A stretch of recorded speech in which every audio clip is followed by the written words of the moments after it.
Jessica, thank you so much for joining me on the podcast. I'm excited to hear your story and what you've done with real estate and lending. But first, let's kind of hear a little bit about you and your background. Yeah, thank you for having me on here, Tanner. I'm super excited to be here. My background, so I used to be in healthcare as a physical therapist. Long story short, was a combination of burnt out and just not seeing, a long career growth or growth, trajectory in that career. And so that in combination with, starting investing and seeing the power in real estate motivated me to transition into real estate. I was talking about it like it was my job before, even when I was in healthcare, telling all my patients about it, telling all my friends about it. You should buy, you should buy. So that's what got me into real estate. Background otherwise, like personally, I'm from St. Louis, Missouri. I went to school for undergrad and also for physical therapy school and got my doctorate at University of Miami, and then moved out to Denver, Colorado in 2018. And we started investing here in 2019, beginning of 2019. Just became obsessed with it. And so now, after I transitioned out of healthcare, I transitioned into real estate as a mortgage broker. Okay. And so now I work with a lot of first-time home buyers, relocation buyers, trade up, and then a lot of investors as well. So when you bought your first property, were you still a healthcare worker at the time? I was still a healthcare worker. So it was kind of ingrained in me, from a very young age. Luckily, my dad always instilled in me, there's an option to rent or to buy, use logic and calculate, like if you rent it, how many times would you break even if you just bought? And he did this not just with real estate, because he's a real estate investor too, more on the commercial side, but he did this with equipment, tools, whatever it is. And with real estate, in comparison with some equipment and tools and other things that you can rent, it appreciates, whereas some of those other things are depreciating. So real estate to purchase was a no-brainer for me. So right away, I was like, as soon as I have income, I want to buy. Yeah. And did you decide to house hack right away? Was that your first? I did, yeah. Strategy that you did? Yeah. So at the time, I didn't know a lot about real estate. I don't even know if I was listening to like podcasts or anything just yet. I knew I wanted to buy. And I told my, then boyfriend at the time, now husband, I'm going to buy. You can rent from me or you can buy with me. And so he decided to buy with me. And it's funny, he recently confessed. He was like, if you didn't, kind of push me to buy at that time, he was like, I probably still would not own real estate. And now he's obsessed with it, of course. Yeah, that's awesome. It's hard not to get, addicted to it once you start reaping the benefits. But it was amazing to hear him say that, because he definitely is an overanalyzer. And he's like, I would still be, trying to see when is the right time, what's the right market, what's the right neighborhood, And so it was just really eye-opening to hear that too. But that was our strategy. Yeah, you're actually the second person that I've heard say that, where the wife was the one like, we're going to buy, we're going to do this. And the husband was like, I don't know, maybe let's not. And like, was like second guessing it. And then did it. And now they're one of them was the owners of Renjoy, the brokerage I met, and all the short-term rental stuff here too now. So crazy how that one decision. Yeah. And I don't know about you, but I find that pretty common. Like, I feel like whenever I'm working with couples, there's always one who's the more, risk adverse and risk prone. And somebody who's more calculated and careful, and somebody's like, let's just go for it. Like, let's fail forward. And that person is usually like, how do I convince my partner? And for me, I'm like, well, they have to learn by doing to a degree. I don't know what you tell those people if you find yourself in that situation. Yeah, I do often. I'm more of like a doer, and just getting the experience is kind of the best teacher. That's how I've been my whole life. So that's what I tell people. I'm like, you kind of you can do all the reading and talking to other investors and research you want to do. But if you don't just jump in and start doing it, you're never going to be able to get the actual experience and kind of grow your portfolio from there. For sure. I totally agree with that. And there's no way any person is going to learn everything. There's just not. So, I agree with that. But go ahead. I was going to say, so you bought your first property. Did your husband partner with you on it, or did he rent from you? And did you have roommates? What was he that did like? he did decide to buy with Okay. me. So the mortgage seemed like so much at the time for us. And again, this is back in 2019. And so we did have two roommates. It was just two friends that lived with us. We left one room open. It was a 4-bed, 3-bed house. So we left one room open just to have an office, like extra space, guest room. And it was really comfortable. There was one dog. And then we had another friend who wanted to live with us, just her circumstances were changing. So we let her move in too. She had a dog. And the first scenario with just two roommates was definitely really comfortable. They were long-term renters. They were friends. It was great. Once we had another roommate and another dog, and also like three of them were dating people. So it got to be a full Oh, house. my. Yeah. Quickly, my husband calls that house a sweatshop. Which we've since sold that house, but Mhm. that was it was great. Like we were living for so cheap from the start. Like we were each paying $350, I think, towards our mortgage, Oh, you yeah. know, when we were like comfortably living, and then we were cash flowing when we had three roommates. So, while it was a sacrifice, it was still worth it because it allowed us to save aggressively and scale really aggressively to build our portfolio. So just a little bit of sacrifice. Yeah. How was that being with your partner while having roommates? Because a lot of people I talk to are like, my partner doesn't want to do any type of roommates. We want to have our own separate space. But you Yeah. had to make that sacrifice in order to get where you are today of scaling up. Yeah.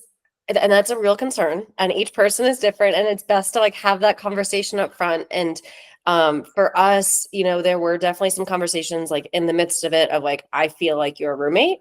We need to, set some time Yeah. We need aside. to go on a date and stop Yeah, being let's go on a roommates. date, Yeah. like have time for just us. So that was a real thing. But the thing that I love about house hacking is that it can change with your like comfort and profit, goals and spectrum and like where you are. Like that was our first house hack.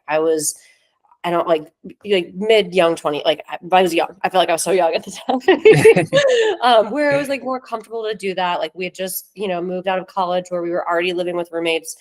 Like people were doing that at the time. So it was very Mhm. reasonable. Whereas like after we moved out of that house, once we got married, we said, we don't really want roommates anymore. But then we got roommates again because it's so nice to have your mortgage covered. Yeah. Hmm. But you can kind of choose it. So we decided to change how we did it to midterm rentals. And Okay. that was a little bit, more comfortable because we just rented out one room we had a 5-bedroom house, which was way too much room for us. Mhm. Um, and we had, it was a 3-month contract for most. We did rent it out to travel nurses. So we had a break in between. And so that was Mhm. just so comfortable. Like they were hardly ever home. Travel nurses were, when they're here, they're working. When they're not, they're in the mountains. Like they're Yeah. here because they want to be in Colorado and be in the mountains. So that was Mhm. super comfortable. And then after that, we moved into our current primary where we wanted even more privacy. We actually have we have a newborn now. Mhm. And so we Yes. wanted even more privacy. We wanted our own space, but it's still just like so nice in a high priced and high rent market in Denver to have your mortgage covered. So now we short-term rent a separate entrance, 1 bed, 1 bath section of our home where it's Mhm. completely our own space. And Mhm. that it's so great. Like we feel like we have golden handcuffs in this house now because Yeah. it's such a great position to be in. Okay, I have several questions. So we're going to bounce back to the Okay. furnished rental. So you're doing the 1 month stay. I did this for a little bit, but I didn't have a ton of luck like finding travel nurses. Where Yeah. was the property located, and where did you use, like what software or websites were you posting this listing up on? Yeah. So it definitely depends. Your strategy is going to depend on the market you're in and the location, obviously, of the property. So with this property, if anybody who's listening to this is familiar with Denver, it was at 20, like this intersection of 25 and 225, like two major highways. So I think that played a huge role in it because there was easy access to a lot of nearby hospitals. A lot of travel nurses we had, they all worked at different varying hospitals. Some worked in Aurora, which was maybe like a 25-minute drive away, not too far. Some of the other hospitals like Rose and, just local hospitals close by were really close.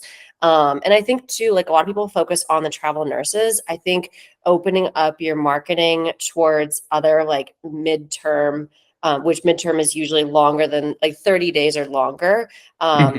less than like 3 months or so. There's a lot of people who use like crash pads. So like being close to the airport, if you're close to an airport, they'll use that. There's also people like in Denver, if you're close to like the Denver Tech Center, like there's a lot of people who move here, but they don't yet want to buy.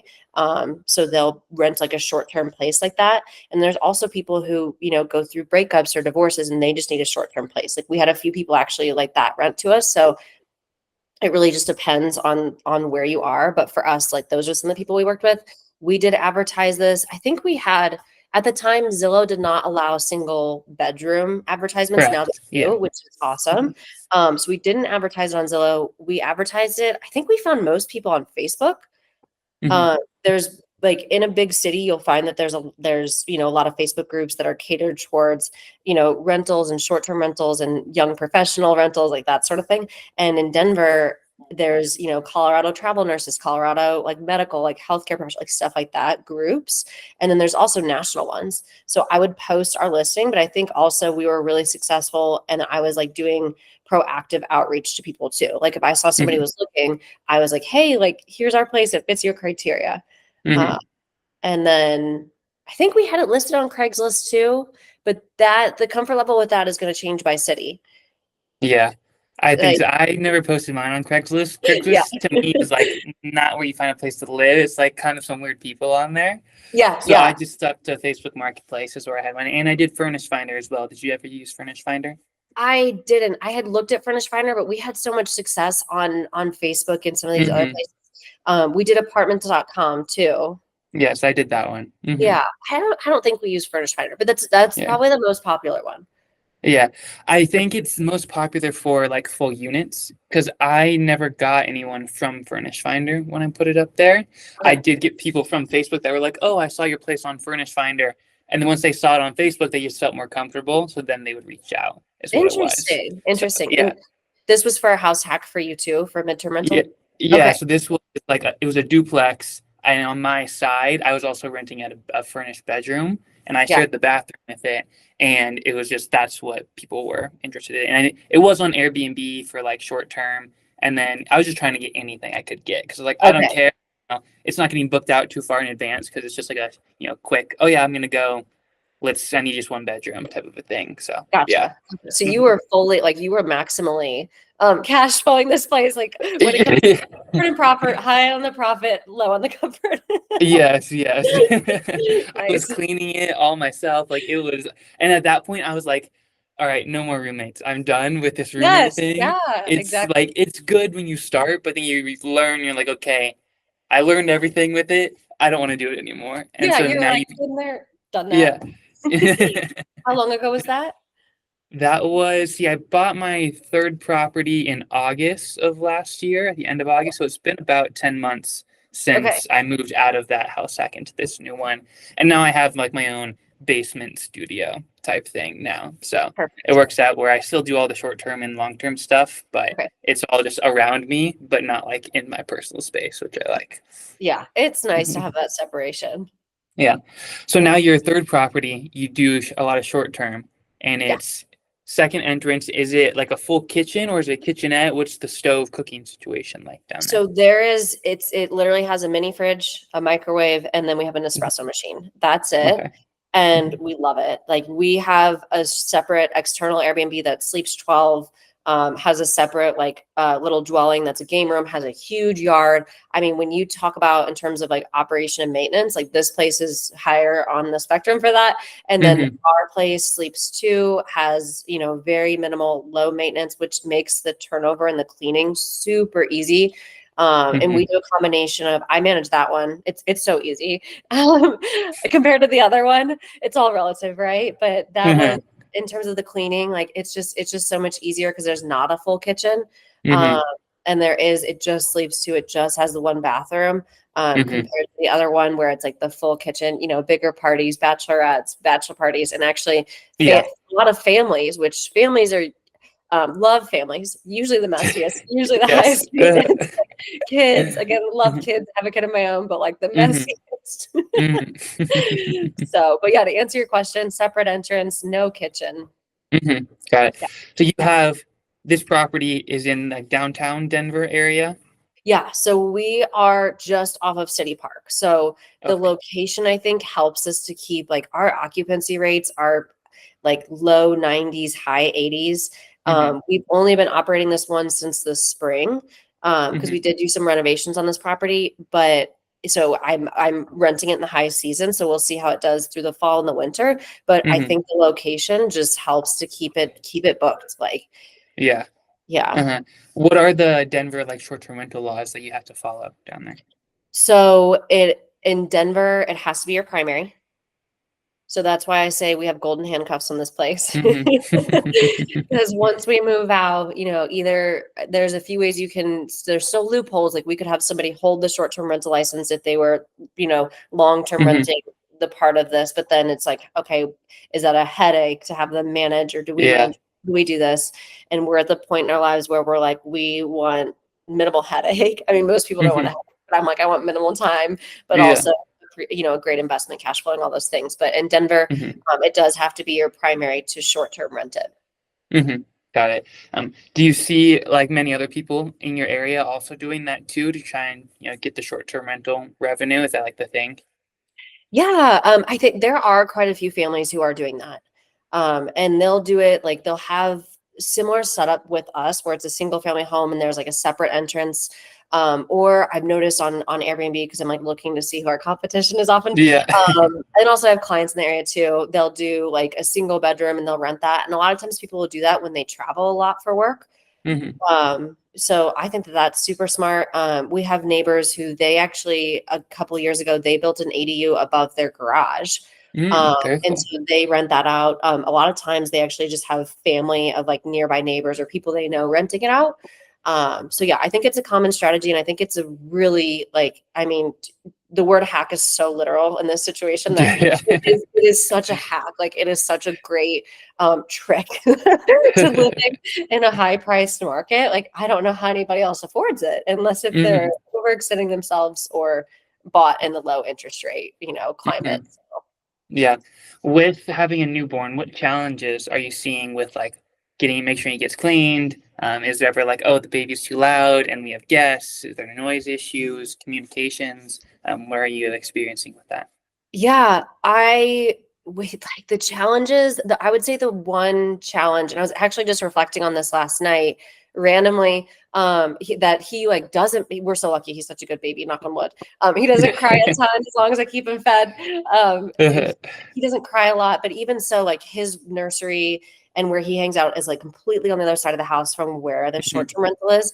And then also before we even had him, we had a noise machine that's right at the door of like where the Mhm. entrance is to the Airbnb, and we have this little like noise barrier underneath the door. So I don't think that there's a lot of noise because we can't hear them. I don't think that they can hear us. We've never had a Yeah. complaint. Mhm.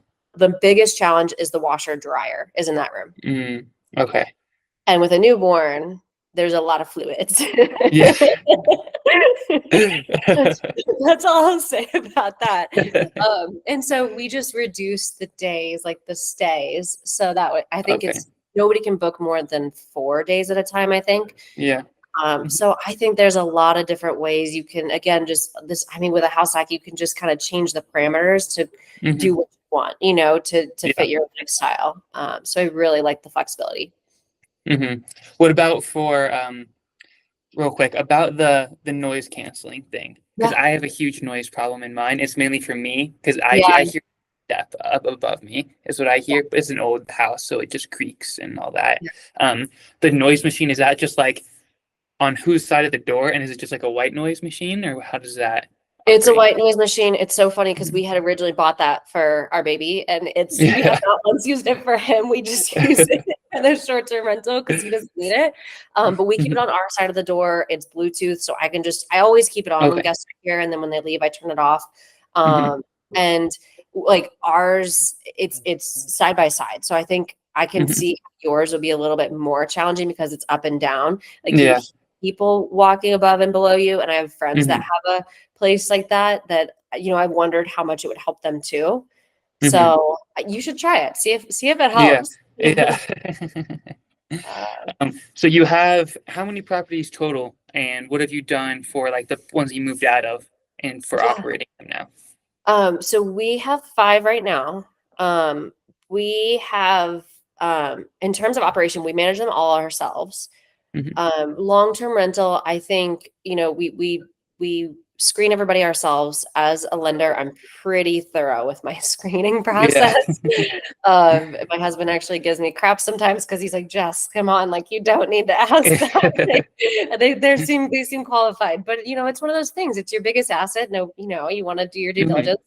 Yeah. So I think as long as you screen really well up front, it takes away a lot of the headache down the line.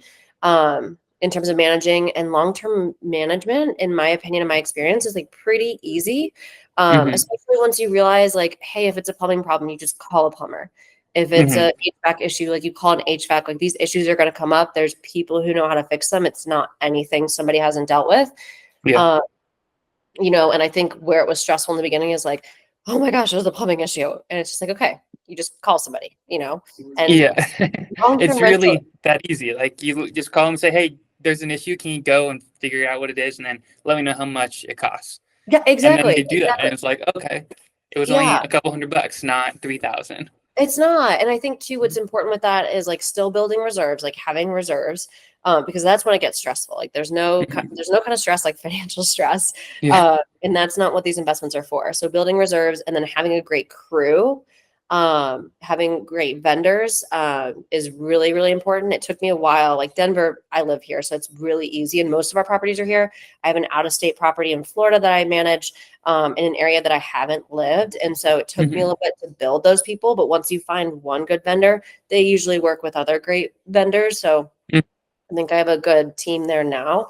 And then with Hmm. long-term renters, like you just let the tenant know, hey, somebody's coming by at this time. Can you be home? Like Yeah. it's as easy as that. Whereas a short-term Hmm. rental, like that actually, it just takes a little more planning. Like we have a Hmm. code keypad lock where somebody can always go Yeah. in, but I like to be there. Like I like to have somebody there overseeing and Yeah. explaining. Yeah. And you're like, okay, we have a gap between the next guests. Can you fix it in this one day that you Yeah. have? Oh, And then yeah. do it. That's the Hmm. hard part. That's the hard part is Yeah. getting people in between guests. And Uh-huh. sometimes like guests are super understanding. Like sometimes you're just like, hey, AC is out. I want to get it fixed for you as quickly as possible. Somebody's coming. Like, Hmm. Yeah. and usually they're fine with that. Yeah.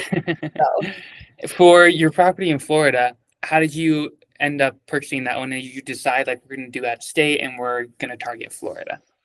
yeah, good question. So when I was a physical therapist, I obviously didn't know. I was listening to podcasts. I was doing research. Had 50 tabs open on my phone with bigger pocket stuff that I'd read in my free time. But I still didn't know all the nuances of lending. And so my knowledge at the time was just once I leave this job, I won't be able to qualify for 2 years, which is Hmm. not the case at all. But in my understanding, I was like, okay, I can't qualify for 2 years, so I want to buy as many properties as I can right now. And so with that first house act, that primary where we were actually cash flowing and had no housing expense at all, that helped us to save aggressively. So in quarter 1 of 2021, it was like a month before our wedding, we closed on 3 properties. Oh Because my. I know it was crazy. It was so crazy looking back on it. Because the wedding piece, like that is like a part-time job in and of Yeah. itself. Uh, Hmm. but I was just like, I'm not gonna have an opportunity to do this. I knew I was gonna leave my job soon. So we Hmm. bought the Florida property, we bought our next primary, and then I also bought an investment property here in Capitol Hill in Denver. Yeah. Uh, and yeah, I was just like full throttle, like I Yeah. got this. And then once we bought our new primary, we lived in that, and we ended up buying another property once I realized, like, okay, there's other ways to get creative. Like I don't need to Hmm. use my job, I can get a co-signer. So I Yeah. didn't let that stop me. And if anybody's listening to this, don't let that stop you. Hmm. Uh, but yeah, to answer your question about Florida, we have family in Florida. My in-laws are there. My family has a place there, so we visit there often. So Hmm. Florida was more of I want to diversify. Hmm. And also like that was kind of my like more risk. Like I knew Denver was a really strong market. Like we invest Hmm. for appreciation. Cash flow is great, and we're fortunate to have really high cash flow in our properties, just because of the time we've had in the market. But at the same time, like Denver's a sure bet. Florida, I've invested in the Space Coast, which is my house is in Melbourne. The prices were still low. I bought my house at 270. It was meeting the 1% rule at the time. Which for anybody who doesn't know the 1% rule, it's basically if you take your rent and the purchase price, and divide it, it equals 1%. Did that make sense the way that I explained that? Yeah. So purchase price is 270. It rents at 2,700. Yes, exactly. So it was meeting the 1% rule. So I was like, great, this is pencils in, like this is going to work. And looking at like population growth, job growth, like new, just all the economic factors of that area, it seemed really strong. So I kind of took a bet. It's doing well, knock on wood. And then also I wanted to do that for the tax incentives as well. Like with, traveling back and forth, I was like, this makes sense. Check up on my property, talk with my CPA about how I can use this, to benefit us in terms of deductions. So that was the motivation there too. That's actually very smart for doing the tax deduction for all your travel that you do to Florida. Because I'm reading the Bigger Pockets tax book. Have you read it before? Which one? It's just like the beginner, like tax advantages for real estate. That one I have not, but I think that one's on my list. That's Amanda. Yes, Amanda Kahn. Yes, that one is really good. When they talk about, I think she calls it like a weekend sandwich type thing, where you fly up there in Thursday, Friday, look at your properties, and it's the weekend, you spend time with family, beach, whatever, and then like Monday or Tuesday, you meet with your CPA, or you look at properties, or do some type of real estate research in order to like qualify for all your trip, some of your meals and travel and lodging and all that stuff can be deducted against the property because you were going out there to check up on it, which is really cool. That's I didn't know there was a name for it. Weekend sandwich, that's what you call it. Yeah, that's what she said in the book. Yeah, I like that. So that's what we're doing, weekend sandwich. Yeah.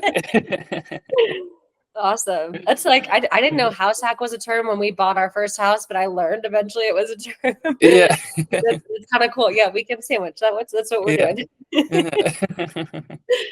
Have you used any other strategies like BRRRRs or fix and flips or anything like that, or all long-term buy and holds? We haven't done that yet. So we have we've done the short-term rental, mid-term rental, long-term, and then the house hack. We've done the nomad, which again, like we didn't know there was a name for that, but and this is going to sound like a bunch of fancy words, and I'll break down each one for anybody who's listening. But nomad is basically where, you move into your primary home and then you live in it for a minimum of 1 year, to meet typically financing or lending guidelines.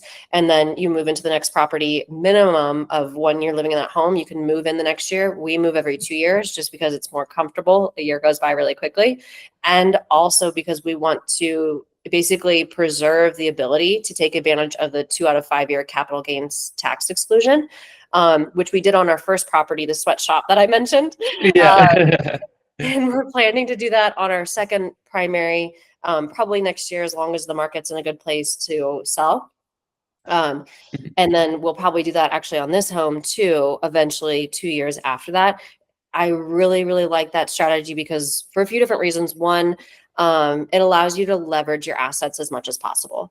And what I mean by that, leverage is basically where you're using other people's money to maximize your return. So in this case, we're using the bank's money or a lender's money. So a primary home, you can put down as little as 5% if you're a repeat homeowner, 3% as a first-time home buyer.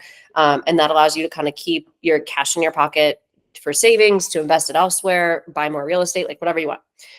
Renovate the property. So we usually keep more in our pocket to renovate and add value to the property. Again, we invest for appreciation. So when you add value to it, it kind of forces the appreciation and also takes advantage of natural appreciation, which is just the value of property going up over time, which Denver does fantastically for me. So we kind of take advantage of moving into the home, living in it for 2 years, holding it as a rental for a little bit up to those 5 years or so, depending on the market. And then I like that too, because it allows us to time when we sell. Originally we had anticipated selling the last primary this spring. And then we said, okay, we're going to hold on to it for 1 more year, try to time it when interest rates drop, competition comes back, typically when in a low interest rate market, there's a lot of bidding over asking, competition, values go up. So we're going to try and time it in that sense. Worst case scenario, if we hold it as a long-term rental, it's still cash flowing great and it will continue to appreciate. So yeah. So as a lender, first let's talk about, because I want to ask you when you think that time is going to come when you can sell it. Rates tend to drop a little bit. But how did you get into lending from physical therapy? How'd you make that kind of transfer since you knew you were going to be switching, so you bought all the properties all at once? Yeah. Gosh, it was mostly just like looking at my job in healthcare and looking at the things I really didn't like. And as a loan officer or mortgage broker, it had a lot of the opposite traits or, opportunities that, such as being able to be remote, work from wherever I want, which is really important to me because my family and my husband's family doesn't live here. And we love to travel. So I really wanted that. Also the opportunity, I'm a really hard worker. I say humbly, but I am. And in the career that I was in, I was working hard. I was a top performer in my clinic. And when I asked for a raise, when I asked to be rewarded for this, I got the standard raise that everybody else got, the annual, raise that didn't keep up with inflation. But just was working harder and harder and was told, well, you need to be in this job for 10 years or 20 years, whatever it is, just to make that much more. And I was like, okay, this is not sustainable for me. Yeah. Like, there's no payoff. I'm just making the, owners of the company more money. And in my role now, like if I work harder, there's scalability there. And so that was really appealing to me. Like I said, the remote position. And then also I just really like to get creative. I really love, like, I'm kind of the lender that people will go to when there's like challenging situations, which is fun and keeps you on your toes. But it's great to be able, when somebody's been told no, especially, like, to be able to find a yes for that person is so rewarding. So I really love like getting, digging deep into files and like finding loopholes and, being a nerd and geeking out on the guidelines. And so that's what I was trying to do as an investor before, just trying to find creative strategies. And so that easily transferred to being a lender. Yeah. Awesome. So what do you think with you wanting to sell your property in a year? Ideally, you want rates to drop a little bit. What are you seeing with rates, and when do you think that time frame could be? Yeah, good question. So I think one of the most common phrases you'll hear any real estate professional say is, I don't have a crystal ball, but Yeah. and second in line to time in the market is more important. Yeah. But anyways, I don't have a crystal ball, but based on all the economic reports and trends and everything I study and follow, I would say, rates are already decreasing from their highs. And they should likely continue to trend in that direction as long as, economic reports like trend in that same direction. And by that, I mean, with weaker economic reports, actually mortgage rates typically drop. And so, we've had a few reports recently where it shows inflation. We're actually seeing deflation with the most recent CPI report. Job reports are generally becoming weaker, which we see our rates improve. So I would expect most economists right now are pricing in, traders are pricing in about 100% chance of Fed funds rate dropping in September. And Really? yeah, and so Fed funds rate is different from mortgage rates. Without getting too nitty gritty, it's different from ours, but we typically trend in line with that too. So I would expect mortgage rates to follow suit pretty soon after, if not before. And so, I'm expecting later this year and continuing through next year. It really just depends on, geopolitical events, economics, like all those things. So that's what I would expect. That's what I hope for. I also want to refinance. I also want lower rates. I cringed every time I had to quote somebody a rate that was, even above 7.5. It's just like, Yeah. What's the best rate that you have on your properties? We had, so on the home we sold, it was 2 3/4. Oh my. Yeah. And it was hard to let that go, but it didn't make sense. It didn't make sense. And also I think we had so much equity. We added value to that property. We added equity to it. And so, it was so much, it was a lot of eggs in one basket too. And And so I think from a like risk management standpoint and diversification, like we bought 3 new properties with selling that one. And while it Yeah. really pained me to get rid of that rate, it just made so much more sense. And now, Hmm. our 3 properties are appreciating more than 3 times as much, cash Hmm. flowing more, like it's more diversified. So that one's 2 3/4. I think the one, our last primary is like 3% or so. That's pretty Uh, good. Yeah. yeah. And then the investment property in Florida is like 4.25, something like that. Hmm. This one is 6 3/8. Yeah. So the majority are lower than like market right now, which we're super Hmm. fortunate. But again, like Yeah. I was just aggressive because of what made sense for me at the time. I wasn't doing Hmm. it because of rates. That was just lucky. And I Hmm. didn't know, nobody knew at the time. Otherwise, everybody would have been investing. I didn't know Yeah. prices were going to skyrocket. Like this was pre-COVID. That was 2020. So that must have been 2020. Sorry. Time flies. Because I bought those properties, I think, pre-COVID. Gosh, I don't remember. No, It I was didn't know. somewhere around there. I Yeah. know. I didn't know at the time, like rates were going to go up. I didn't know properties were going to skyrocket. I was just doing what made sense for me at the time, which is what I would tell anybody Hmm. who wants to invest or even just buy a home. Yeah. So what is your favorite like motivational quote that you think could inspire other people to kind of get over the hump and just fill out real estate and start investing? Make fear a tailwind, not a headwind. Okay. That's Jimmy Iovine. Explain that and how it relates to what you see in your personal experiences. Yeah. So you're always going to be scared. There's always going to be some fear. Like I had an investor recently ask me, it was when we were buying this house. So that would have been like a year and a half ago. Asked me, what property, at what number did you not get scared? And I was like, well, this house scared me the most Yeah. actually, because it's an 1890 home and that scared the Oh crap. my. Yeah. Yeah. Yeah. I was like, oh my gosh, this house is so freaking old. That scared the crap out of me. And so I just did extra due diligence. I had a few contractors come and look at it. I had, extra, steps that I took during the inspection period to make Mhm. sure that it was a secure and sound investment. But I think I would say like it's always going to be scary. Like there's always going to be with each property, like there's different nuances, there's different things like, and also it's like your first is the scariest because it's new. But then Mhm. as you get more, like it is still kind of scary because you have more. Like, Yeah. like you have to keep more reserves. You know more. Like knowing more is good and it's scary sometimes. Yeah.